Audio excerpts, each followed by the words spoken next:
Hello friends, welcome to Pravas design. இந்த chair sitting box R ஸ்டாண்டில் எனக்கு ஸ்லீவ் போட்டு காமிங்கன்ட்டு நிறைய பேர் கேட்டிருந்தாங்க. இல்லை எப்படி ஸ்லீவ் போட்டு ஃபாலோ பண்ணணுன்ட்டு கேட்டிருந்தாங்க. அதுக்காக தான் இந்த ஸ்லீவ் எப்படி போடணுன்ட்டு டீட்டெயிலாக சொல்கிறதுக்காக இந்த வீடியோ எடுத்திருக்கோம். ஃபஸ்ட்டு ஸ்லீவ் போடுறதுக்கு மோஸ்ட்லி எக்ஸ்ட்ரா கிளாத்தை அட்டாச் பண்ணணுன்ற அவசியம் இருக்காது. ஏன்னா நம்மளுக்கு இன்னொரு சைடு போடாதனால கிளாத்து நம்மளுக்கு இந்தளவு ஸ்பேஸ் இருக்கும்போது ஃபஸ்ட்டு நம்ம கிளாத் அட்டாச் பண்ணாமலே ஃபஸ்ட்டு ஸ்லீவ் போட்டுடலாம். ஆனால் செகண்ட் ஸ்லீவ் போடும்போது ஃபஸ்ட்டு ஸ்லீவு நம்மளுக்கு டேமேஜ் ஆகும். அதனால் கண்டிப்பாக எக்ஸ்ட்ரா கிளாத்தை அட்டாச் பண்ணி தான் செகண்ட் ஸ்லீவ் நம்ம போட முடியும்.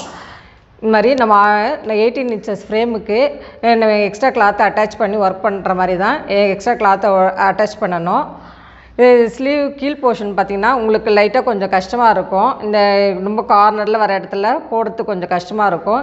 அப்படி கஷ்டமாக இருந்துச்சுன்னா உங்களுக்கு கீழேயுமே இன்னொரு கிளாத்தை அட்டாச் பண்ணி போட்டிங்கன்னா ரொம்பவே கம்ஃபர்டபுளாக லூஸ் கொடுக்காம நல்லா பர்ஃபெக்ஷனாக நீட்டாக அழகாக வருது. இந்த சேர் சிட்டிங் பாக்ஸ் ஆரி ஸ்டாண்டு பிரவாஸ் டிசைனில் சேல் பண்ணுறோம். நல்லா பெஸ்ட் குவாலிட்டியில் பெஸ்ட் ப்ரைஸில் கொடுக்குறோம். தேவைப்படுறவங்க வாட்ஸ்அப்பில் கான்டாக்ட் பண்ணி பர்ச்சேஸ் பண்ணிக்கோங்க. தேங்க்யூ.